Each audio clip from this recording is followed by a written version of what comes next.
Hola, ¿cómo estás? Hoy vamos a hacer un brevísimo resumen de la historia de nuestra lengua.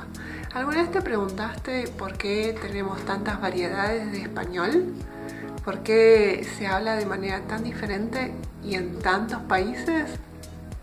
Bueno, una primera respuesta la tenemos en el origen del español en la península ibérica. Te dejo por acá el mapita de la península para que lo veamos juntos. Antes de la invasión romana, en la península teníamos habitando pueblos muy diferentes, muy diversos. Estos son algunos de esos pueblos.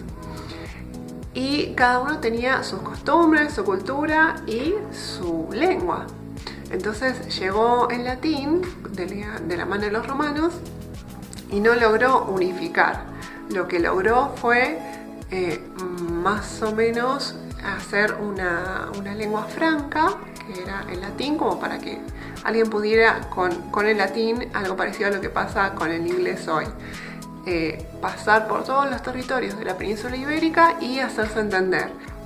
Pensemos que cuando un pueblo conquista a otro, uno de los aspectos que va a sufrir modificaciones es la lengua, no solamente en el pueblo conquistado, sino también en el pueblo conquistador, porque para poder justamente ganar dominio sobre esos territorios, tenés que hacerte entender. Entonces, el latín no solo se imponía en la península ibérica, sino que también iba sufriendo las primeras modificaciones, transformaciones.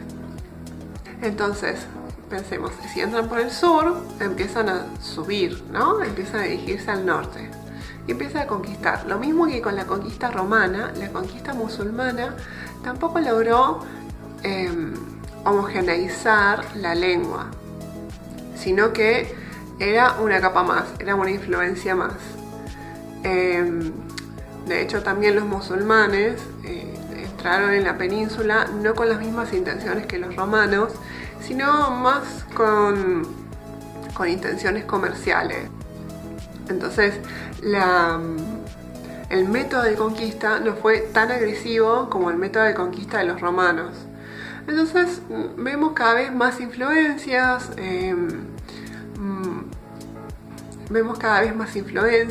más rasgos comunes que se comparten, que se contaminan, que se prestan. Y también, si estudiamos la geografía de la península, vemos que bien al norte hay una cadena montañosa que son los cántabros. Del otro lado de esta cadena montañosa se escondían unos pueblos que lograron zafar más o menos de la conquista romana y totalmente de la conquista musulmana. Entonces pensemos, tenemos varios pueblos repartidos por la península antes de la conquista romana. Llegaron los romanos con el latín, pero el latín fue adquiriendo distintos matices dependiendo de la región en donde caía, ¿no? En donde penetraba. Después del latín llegaron los árabes. Después de los romanos llegaron los musulmanes con el árabe, que también fue penetrando de maneras diferentes en cada región. Fue tomando distintos aspectos y fue prestando también distintos aspectos. Y el norte, la parte separada del resto de la península por los cántabros, quedó sin conquistar. Los estudiosos de la lengua lo describen como un pueblo bárbaro casi, porque no habían llegado, los romanos habían penetrado muy poco, no habían llegado a conquistar y los musulmanes nunca llegaron. Entonces eran los habitantes, eran los pueblos que tenían las costumbres y la lengua más antiguos de toda la península. Habían quedado casi sin tocar desde los primeros tiempos, desde antes de la conquista romana. Entonces desde ahí, desde ese reducto, tomaron fuerzas y empezaron a reconquistar la península. Se le conoce como guerra de reconquista y la bandera fue religiosa, era los musulmanes contra los católicos.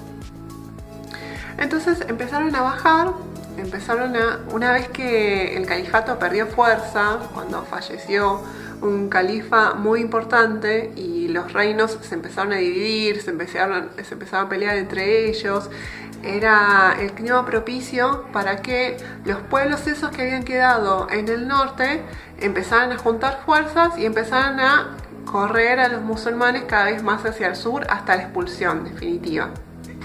Entonces empezaron a recuperar terrenos y una vez que tomaron Castilla la Vieja fue como el hito.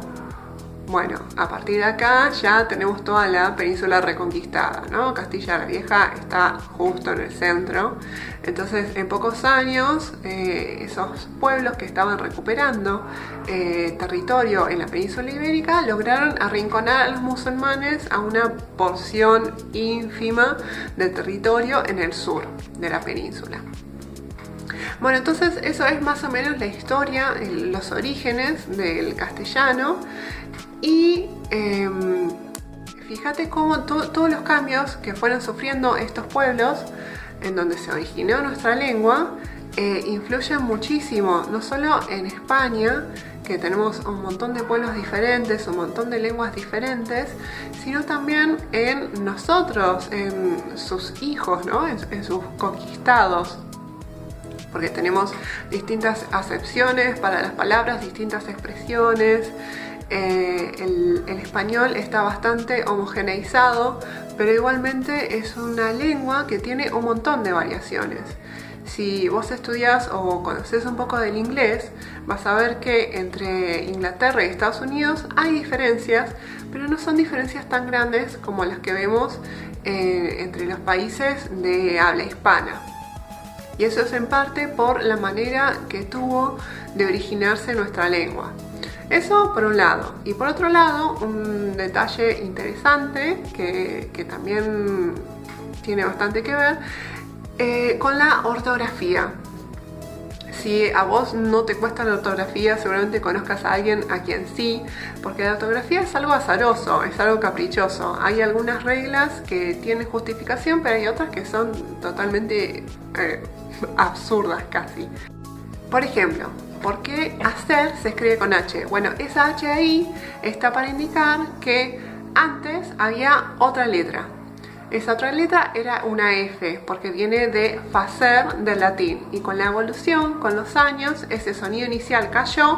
Entonces esa H está ahora para recordarnos que no siempre hacer empezó con una A, sino que antes tenía otra letra que ya no existe. Bueno, pero no todas las palabras tienen esa explicación. Hay algunas que, y acá viene lo de la ortografía en la época en la que estamos estudiando. Bueno, una vez que empezó a generarse el romance, que es el paso previo al castellano, tenemos latín, romance, español. Tenemos latín, romance, castellano, español. Una vez que empezó a generarse eso y que empezaron a hacerse textos escritos con esa lengua nueva, que era como un pasito más, porque al principio el romance se usaba para las traducciones nada más. La lengua de destino era el latín, era como la lengua de privilegio todavía. Y con el correr de los años, y también con la influencia de Alfonso X, que fue un rey que fue fundamental para poder estandarizar nuestro idioma,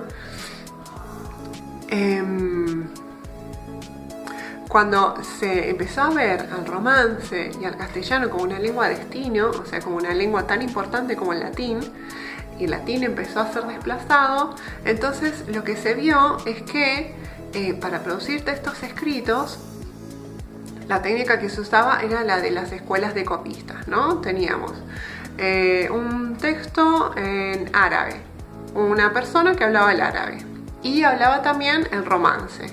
Otra persona que hablaba el romance y lo escribía.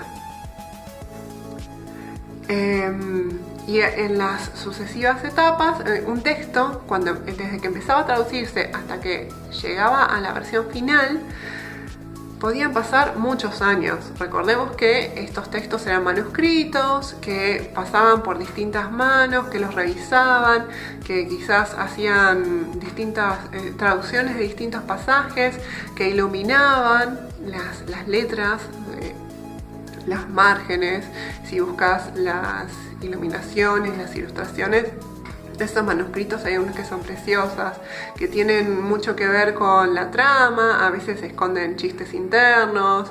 Entonces era todo un trabajo, era una obra de arte hacer un manuscrito. No era tan fácil como es ahora, no era tan sencillo como resulta ahora escribir en una computadora y que salgan todas las copias exactamente igual, sino que cada copia era única.